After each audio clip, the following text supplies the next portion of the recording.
O assunto é SUS, o Sistema Único de Saúde, e a importância dele nesta guerra contra o novo coronavírus, o Covid-19. Eu conversei com 3 especialistas que vão nos ajudar a entender a estrutura do SUS, como ele está presente nas nossas vidas e o legado da pandemia para o futuro do SUS. Vamos começar entendendo o que é o SUS. Você já ouviu falar no SUS? Provavelmente sim, em alguma notícia falando mal. Filas de esperas no atendimento, dificuldades no atendimento. Mas olha, o SUS está além do atendimento médico. Ele acontece até antes do atendimento. Ele acontece na prevenção, por exemplo. Ele está na vida até mesmo daqueles que têm planos de saúde. Quer ver? Olha a nossa conversa. O Sistema Único de Saúde talvez seja o maior patrimônio social que o Brasil tem. Sistema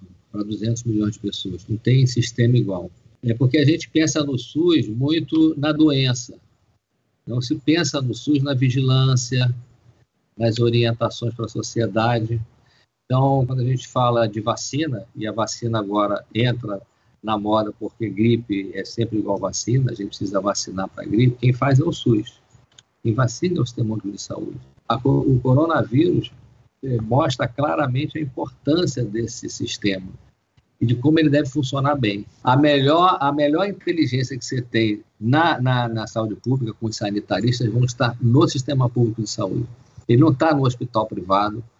O hospital privado é para tratar, de um modo geral. Eles têm que seguir as orientações que o sistema público vai estar definindo. Então, ter um sistema público forte é importante por isso. O Ministério da Saúde forte é importante porque é dali que sai a inteligência e que organiza o enfrentamento com uma pandemia dessa gravidade. Define faixa etária, define os protocolos de atendimento, define os protocolos de vigilância. Isso sai do Sistema Único de Saúde, embora as pessoas não consigam enxergar isso. O problema da testagem agora. De onde sai a inteligência disso? É do setor público. É uma fundação Oswaldo Cruz, são os institutos públicos, as universidades que acabam, ao final, ofertando. A pesquisa, os investimentos, a inovação, tudo isso acaba saindo do setor público e não do setor privado. O Sistema Único de Saúde poderia estar num outro nível, se a gente tivesse tido ao longo de 30 anos o financiamento necessário para que esse sistema pudesse funcionar. Mas com o que temos, por exemplo, na atenção básica, na estratégia de saúde da família, já é um caminho para entender a importância e compreender a necessidade de ter um sistema funcionando. Porque nessas horas é que esse sistema se mostra operativo. Eu fui secretário de Saúde do Estado do Rio de Janeiro. Eu fui secretário de Saúde de 1988 a 1990. Em 1989, quer dizer, olha que faz tempo, eu fui inaugurar no Hospital Universitário do Fundão, da Universidade Federal do Rio de Janeiro. O hospital, naquela altura, tinha 750 leitos, funcionando. Eu fui inaugurar um serviço de emergência que funcionava 24 horas por dia, 7 dias na semana. Emergência aberta.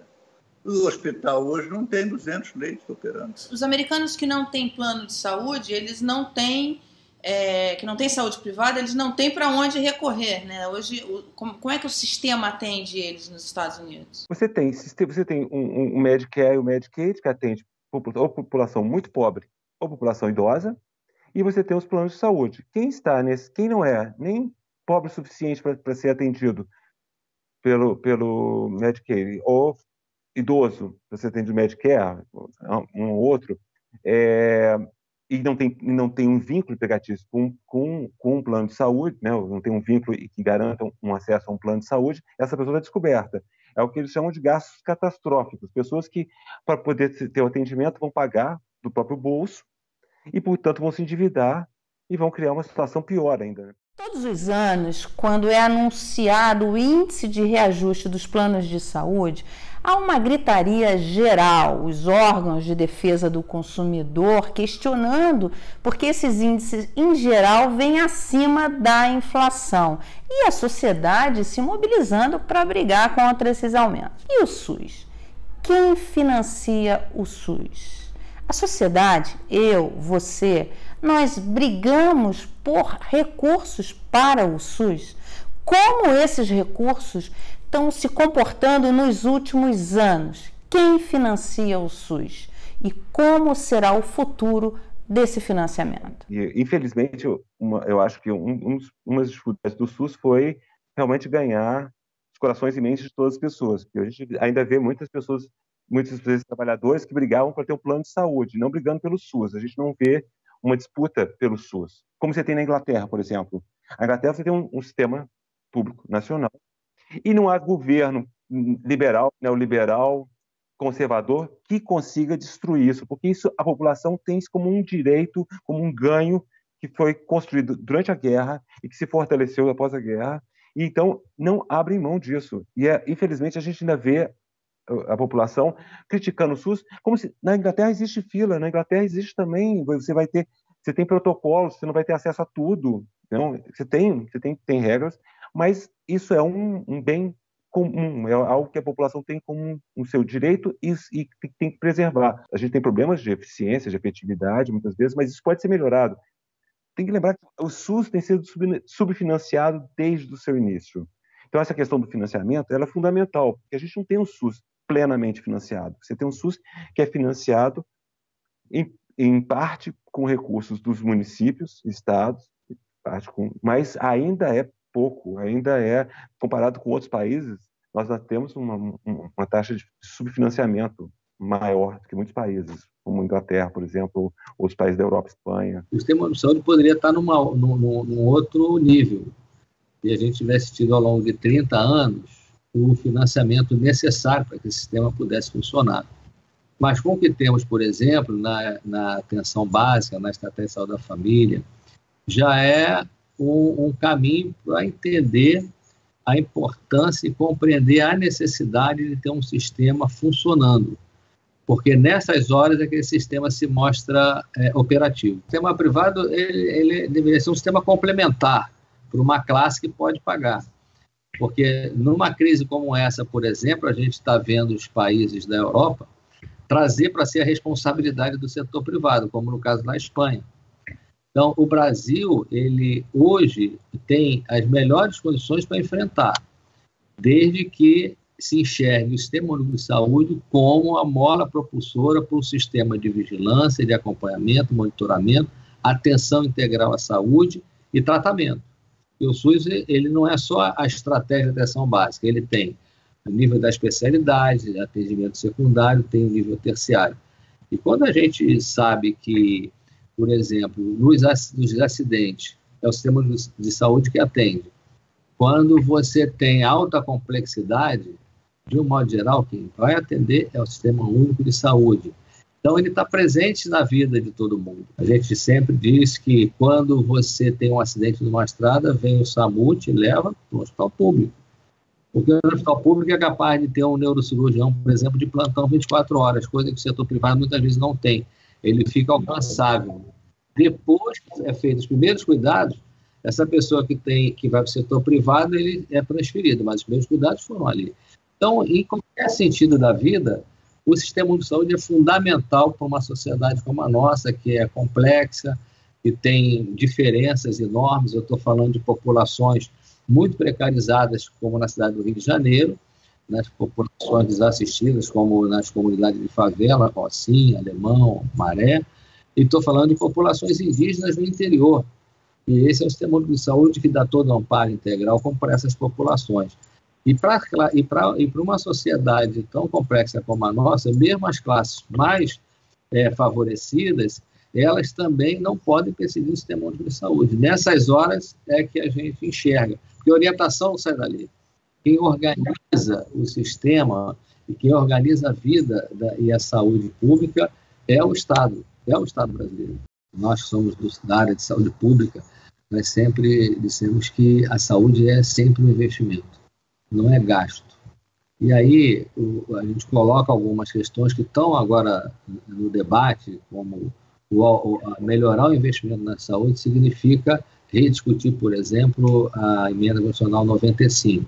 Significa discutir a lei de responsabilidade fiscal para saúde e educação, porque são áreas que necessariamente trabalham com recursos humanos, com profissionais de saúde. 80% dos gastos na saúde são recursos humanos. Então, é necessário investir em recursos humanos. É o que está se fazendo agora. O programa Médico pelo Brasil, vão contratar 5 mil médicos para poder atender. Então, assim, por que a gente não aproveita isso e agora reforça o sistema, em vez de trabalhar com o programa, coloca esses profissionais como servidores públicos, como são dedicados ao Sistema Único de Saúde, como deveriam ser, com um plano de carreira dentro do sistema, que estimule o profissional a ficar e criar um alicerce muito mais forte para toda a sociedade. E não é para enfrentar só esse momento da pandemia, todos os momentos de vida do país em que a saúde está sempre em primeiro lugar. O conceito ampliado de saúde que a gente precisa colocar, que são os investimentos na área sanitária, por exemplo. Eu sempre digo que a gente vive um apartheid sanitário há séculos. Nós estamos com uma agenda atrasada. A nossa agenda sanitária é a agenda do século XX. Nós continuamos a ter as moradias em péssimas condições, a ausência de saneamento. Mais de 50% das cidades não tem saneamento.